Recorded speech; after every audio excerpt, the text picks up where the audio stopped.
Hello dreamers, how you doing?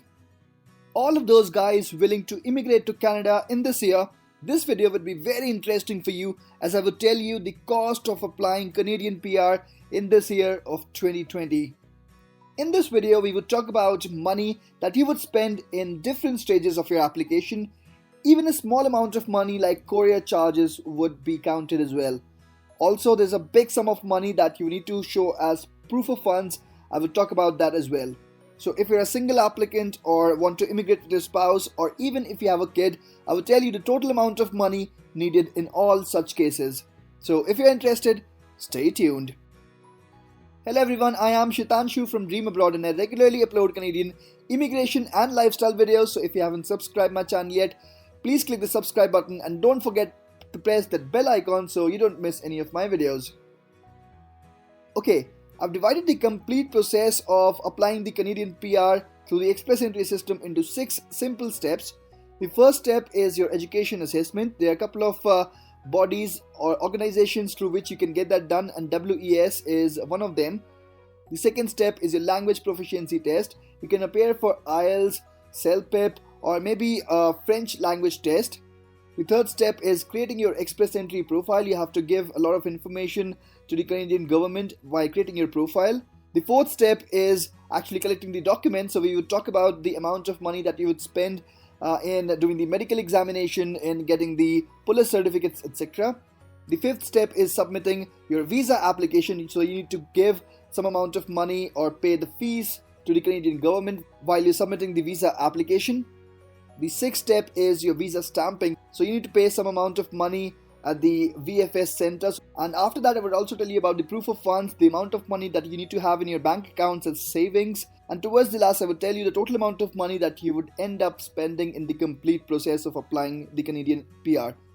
Okay, so let's start with the first step, which is education assessment. So your education assessment or your education credential validation can be done through a couple of regulatory bodies, and WES or World Education Services is one of them. Now I will be talking only about WES in this video because most of the people actually prefer WES over the others, as it takes the shortest amount of time to get your education assessment done.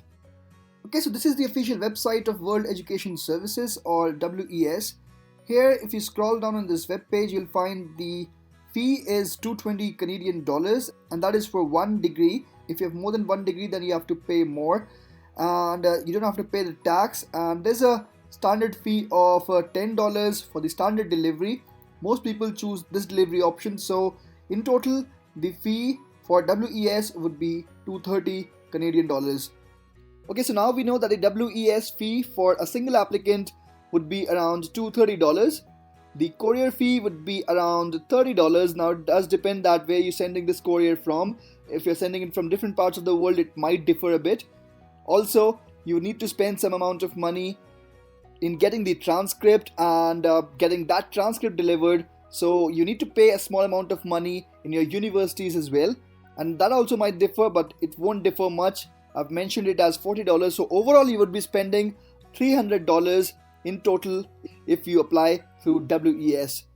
So if you're a single applicant, you would be spending $300 Canadian in the education assessment. And then if you're applying with your spouse, then in that case you need to get the education assessment done for your spouse as well. So basically you would be spending around $600 in the step 1 of education assessment. Now if you have a kid who's below a certain age, then you won't need a credential assessment for your kids. So basically it would be for a primary applicant and the spouse. Okay, now moving on to the second step, which is the language test. Now you can appear for IELTS, you can go for CELPIP, you can go for a French language test as well, but in this video we would talk about IELTS. Okay, so this is the official page of IELTS Canada. We see the fee here is $320 Canadian, but if we go to IELTS India, we see that the fee is $13,250, which is approximately $250 Canadian. So the IELTS fee actually differs from one country to the other. Same is with CELPIP. If we go onto the CELPIP website, we see the fee is around 11,000 rupees, but if you go to the other countries, the fee might differ. Now if you're a single applicant, then in the first attempt you would pay around $250 Canadian.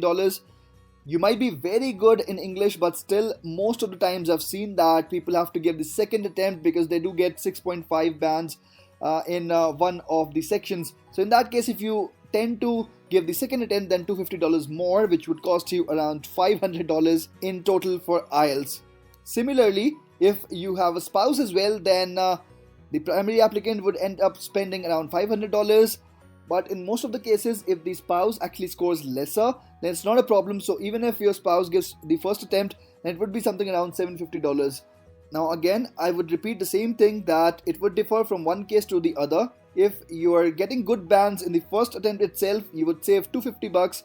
But if you're not able to clear IELTS or get good bands, your desirable bands, in the second attempt even, then you will need to spend $250 more, and subsequently $250 for every other attempt.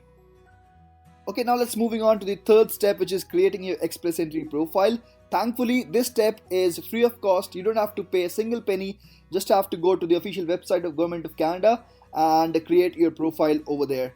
Now, before we move on to the fourth step, it is very important that you get your ITA. Now, if your score is really good, right now it's around 470, 474. So if your score is above that, you would get the ITA, and then you can directly move on to the step 4. But yes, if your score is not good, you might need to go through the PNP program, and you might need to pay the PNP fees as well. The PNP fee differs from one province to the other. For some province it's 300, for some other province it's 800, for some other province it's 1500. So I won't count that case because it does differ from one province to the other. But instead I would talk about the federal invite. If your score is really good, you're able to clear the CRS cutoff, then you would get the ITA. So you move on to the fourth step, which is you're arranging your documents. Now there are many documents that you need to submit, but basically you would end up spending only for 2 documents. The first one is the police clearance certificate, and the second one is the medical examination fee. Now obviously the cost of getting the police clearance certificate and medical examination differs from one country to the other. Let's say if you're in India, in that case you need to spend around $10, which is around 500 rupees for your police clearance certificate, while you might have to spend something between 100 to 200 Canadian dollars for your medical examination. So I've mentioned it as 150 Canadian dollars. So overall, if you're a single applicant, then you would end up spending around 160 Canadian dollars. Similarly, if you're a couple, if you're actually applying with your spouse, in that case, you would need to spend a similar amount for your spouse as well. So it would double up and it would be $320. Now, if you have a kid, then you don't need a police clearance certificate, but yes, still you do need the medical examination for the kid as well. So in that case, you would end up spending $150 for the kid as well. So the total would be something around $470 for the complete family.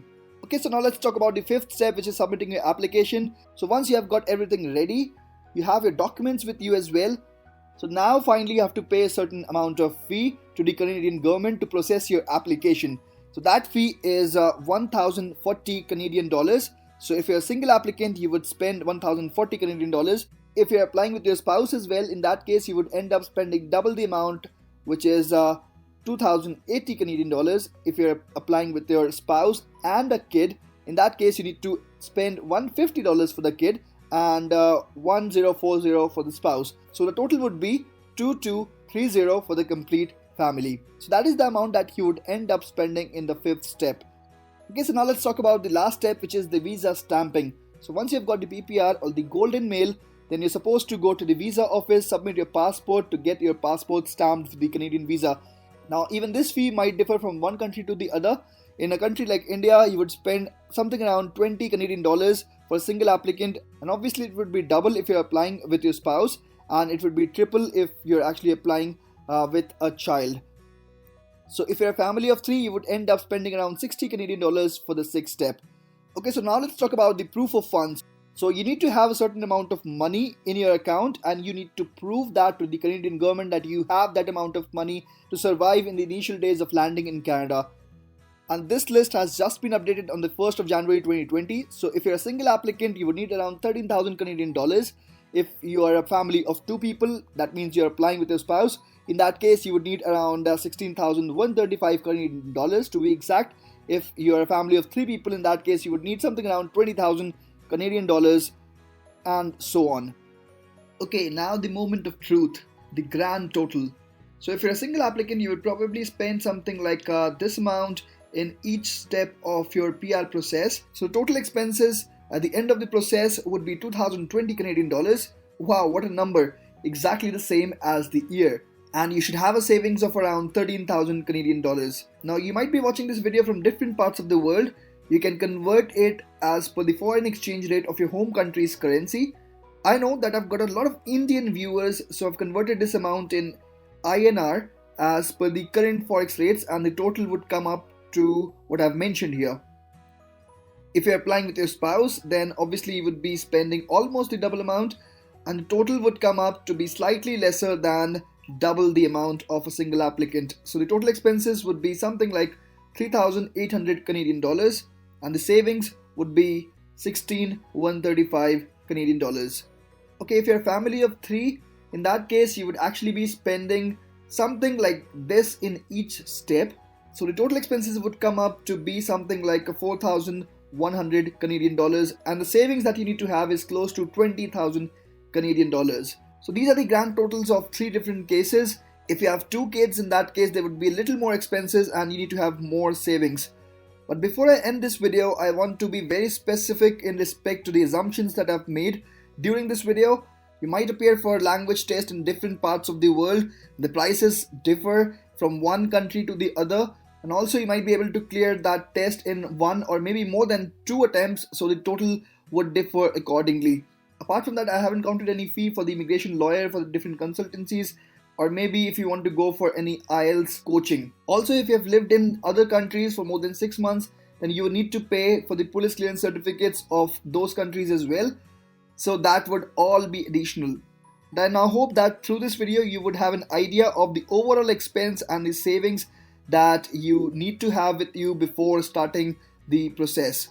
And that was all the information that I wanted to convey through this video. So thank you guys for watching this video. If you want to see more these kind of videos, then please subscribe my channel if you haven't done that yet. And yes, please put your comment down below for the feedback of this video, and let me know if you like the video by clicking that thumbs up button.